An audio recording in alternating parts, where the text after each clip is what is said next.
I'm Jenna Zaffino, inventor of the Duet Roller Accessory Kit.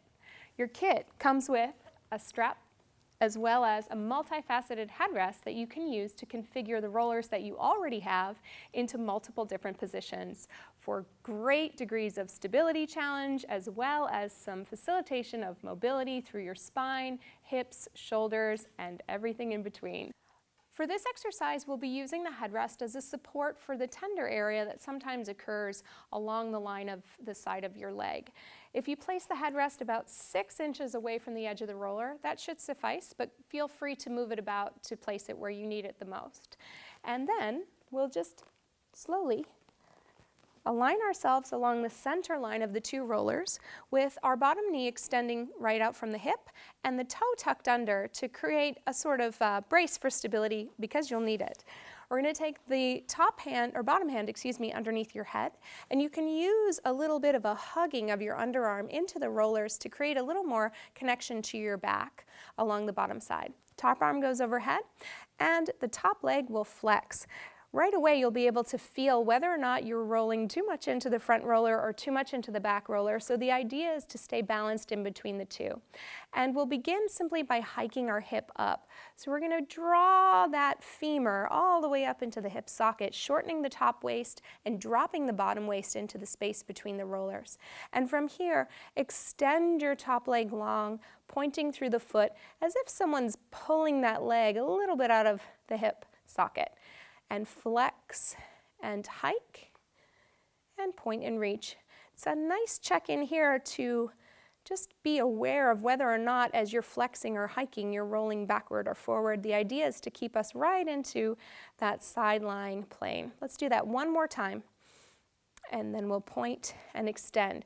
Now from here, we'll begin to lift the leg. The unique aspect of this sideline exercise of simple leg lifts is that you can feel right away whether you're dropping into your underneath side. So be sure to keep a nice lift up and out of the space between the rollers as you lift that leg really high, and you'll get a little extra engagement of those side-lying hip muscles.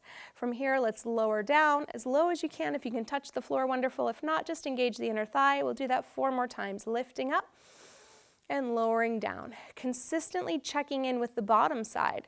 So we've all done multiple side kicks in our life.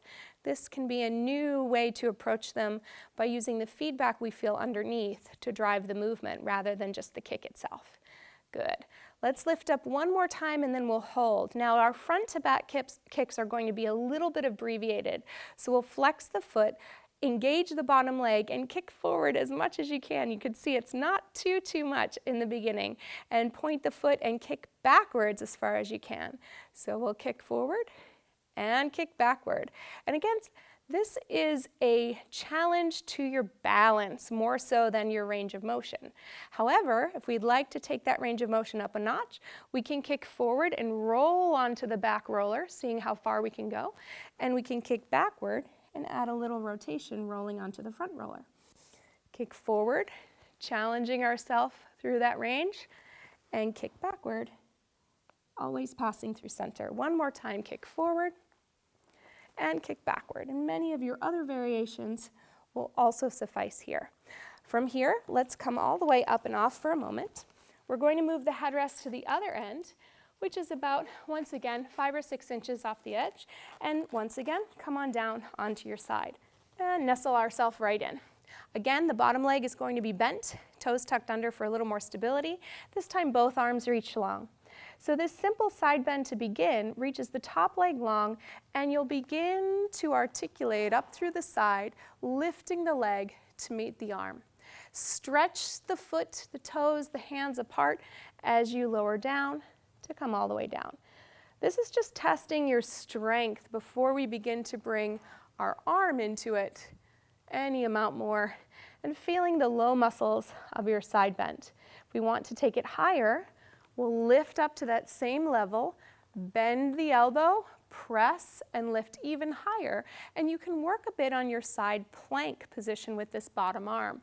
Keep the underneath side lifted and slowly bend to lower, extending all the way out.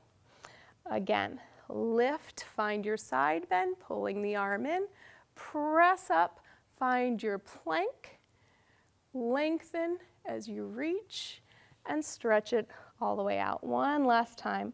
Lift, find your side bend, bend, press up, bend as you reach, and extend all the way out. Excellent. And of course, you'll repeat all of these onto the other side because after all, the name of the game is balance. Be sure to check out the other Duet podcasts that we have for exercises in supine, prone, and seated. And thank you for joining me on this Balanced Body podcast today.